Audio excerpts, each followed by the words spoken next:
And today's video is going to be involving all these pockets.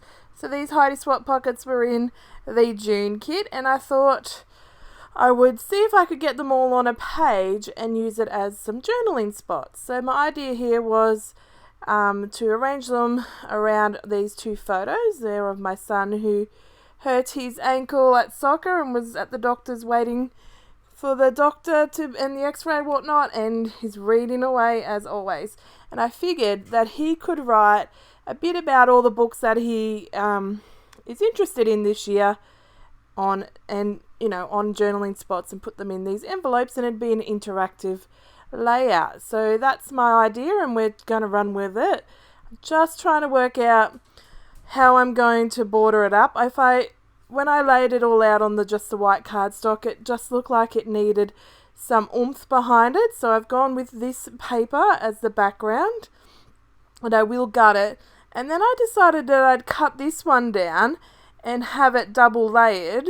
And for some reason, I didn't go with that. So even though I cut this one down, I gut it, and then I cut down the second layer blue. And when I'm watching this video and editing and whatnot, I'm like, why didn't I use that blue? I don't know if it's just because I forgot about it, or whether in the moment I was like, nah, it doesn't need it. I don't know what happened.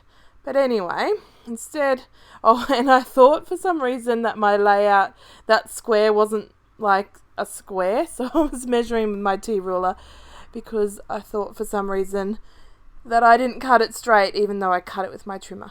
I don't know how I thought that was possible, but things are not impossible, I believe, so I had to double check. So cutting this piece down, like I said, and I'm going to use it. Oh, well, no, I don't use it. Anyway, moving right along. I'm going to put this here. I wonder if it's because I distressed the cardstock. So I go in with the white cardstock here and I distress it. I wonder if it's that was the reason why I didn't use that blue behind it. But anyway, let's just not talk about that anymore. I've just spent a lot of seconds talking about one thing that didn't even happen on the layout. So I keep going back to this formation. I like the symmetry of the two photos there, surrounded by the envelopes, and those two spots being in the same spot.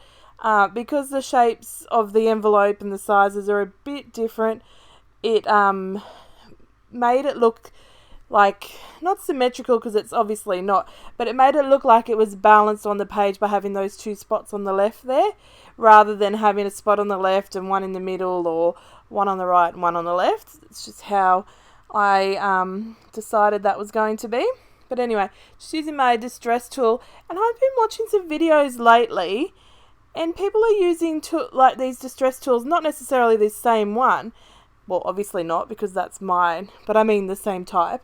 And there seems to be getting such really jagged edges. Now, I'm wondering whether it's blunt or whether other people's distress tools do different amounts of distressing. Can anyone enlighten me on that, if they know anything about that? Just because some look really, really rough, and it doesn't look like they're doing it over and over and over in the same spot, like I sometimes do to get it more, but I don't know. Anyway, I've roughed up the edges. I'm going to fold up this edge, and then I'm going to do my little trick that I learnt, again, off someone with a YouTube video, and just to stick this down. So I put on the double-sided tape, and then I peel off the corner and fold it so that it's sticking out from the cardstock. And that way, when you put it down, you can just pull that and then push down the tape, and it fits really well. I realized for some reason I didn't put it on the right side where the fold was, so I fixed that up and I fold it properly so that the fold is going under, not over in that corner. And I'm just going to rip some edges. So basically I just pull the paper up, scrunch it, and some of it I'm like just pulling apart and tearing so that there's even more distress. And I believe I ended up that fold in the corner there, I tore it off rather than having it folded and having a straight edge. It looked a bit silly because all the rest was distressed and that corner was like straight. So I'm going to turn this pocket inside, well, the cover, the lid, whatever part of the envelope you want to call it, to the other way, just as it I like the way it was sitting with the stripes there showing and then the label showing as well. So I do just tape that down so that I have it look different. And then there's this journaling spot in the kit that I've started with. I don't put any other journaling spots in the other ones yet. I will just work that out when I go to get him to journal on them. That will just be a matter of getting, any type of lined Project Life or cardstock or something like that. Work it out as we go. So I'm just cutting down my photos so it didn't have that uneven edge, and I'm going to add some foam behind it, and it's going to be just so that they pop up a little. I think the envelopes have got their own texture with the fact that they're folded paper and they've got the closures with the twine, that it's nice to have just a little bit of oomph behind the photo. I didn't want to add any layers behind it, and that's very rare for me. I've realised just now as I've said that. I often have something behind my photos. Anyway, I add something to the top of them to make up for that. So I'm just going through the embellishments here. I've stuck down all the envelopes and all the photos. And I'm just going through and just placing them around, because I'm going to have a cluster like in every spot I can possibly have on this layout. I've gone through and just pulled out some of the bigger pieces, and then I go work on the smaller pieces. So I find when you're doing these kind of things, to work with the bigger pieces first and then add the smaller pieces and work out what's going to work. Now, something else that's rare for me is using an ampersand as an embellishment. I don't understand the fact, you read it, it's a word as such. It's a symbol and a punctuation or whatever you want to call it. I'm sure there's a special word for it. So I put it there and I layer it up so that it's not as identifiable. So then I don't feel like I'm reading it as I go across the page. I just find those ampersands, if you add them in a cluster and it's highly visible, I end up reading them. I always read my scrapbooking layouts and Project Life left to right. Something, old school ingrained in me.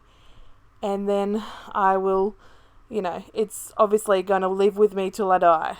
But anyway, that's my problem to bear. Such a terrible problem to have, reading left to right and grammar and spelling and things like that have been. But anyway, moving right along. I don't know why. This is a rambly video, my gosh. So yeah, I'm just building my clusters. I do spend a lot on this bottom cluster. I really like those acetate trees and I want to put them somewhere. I have this one photo corner left. If you've seen my earlier project for June, I use the photo corners as like an element of chevrons to border my photo and my journaling. So check out that video here on the channel as well if you want to see that. But I don't get those trees on this one, but I do get them on to another layout. So I'm just going to add that one little word sticker down the bottom there. I have added that woof up the top on that ampersand. Well, here I am adding it. And that covers that up a bit. Added some of the words, those sticky words with gold writing. They're going to go on the photo. I'm going to do them on both photos. And then I've got this little acetate. I try that photo corner there, but oh, I thought I didn't keep it. Maybe I do. Let's see. So I have this acetate woof here, and I just like the way the blue of it pops off that yellow. So I'm going to cut down this word, it said choose happy, but I've pulled off the choose, cut it, and I'll use it for later layout, and I've fussy cut around the happy so that it doesn't look so chunky and bulky, and that's going to be those embellishments there. And I'm going to build some leaves here with a word and a circle embellishment. Yes, the circle one with the stag on it. So you don't really have to do too much to them. I think this kit goes so well together. It's so nice that you can put anything next to anything and you'll be laughing. So add the two words there. So you can see how this is just coming together. Once you get the big part elements of a page, then it, tends to come together with the smaller things. Indeed. I don't think I'll, maybe one of these pockets I'll journal for myself about how much he loves to read and from my perspective as such, but chances are I've got another one of these photos. I don't tend to whittle down my photo amount when I'm printing. I tend to go, oh, I really like this photo, and I'll put a couple in my Project Life page, and then I'll do one on a scrapbook page, or I'll do a couple. I know there's been some really good photos that I've done multiple layouts, because I get especially if I get a kit, or I get, if I'm buying a collection for myself and I really like it and think that it'll just go well with this photo, then I end up printing that photo again and doing it. I don't care if I'm flipping through a scrapbook and I've got 3 of the same photo, because they're going to be different layouts. They're going to be different designs. They're most likely going to be different collections and supplies. So I just like the fun. The whole reason mostly is to document memories, but really, in the grand scheme of thing, in the grand scheme of the world, I create more than my children look at my albums, and they're not going to want to keep 20 million. They're 2 boys for starters. They're not going to keep 20 million albums that I'm going to have by the time they leave home. But I do like that they look at it when they want to, or if they're looking something up, they'll have a look at it. But mostly I do it just for creativity and for my downtime, and to express my creativity in a way that I like. I've always done something crafty and whatnot. Anyway, back to the layout.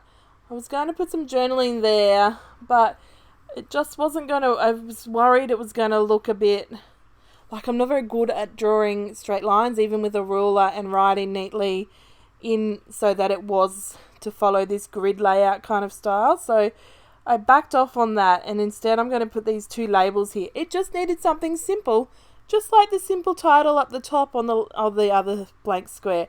It's so crazy that I overthought it for so long. Anyway, here's the end of the layout. I hope you enjoyed today's video. I'm just scrunching up the corners and the edges a bit more, because they fell down flat as I was going and just needed a bit more oomph. Anyway, I will catch you next video. Bye, guys.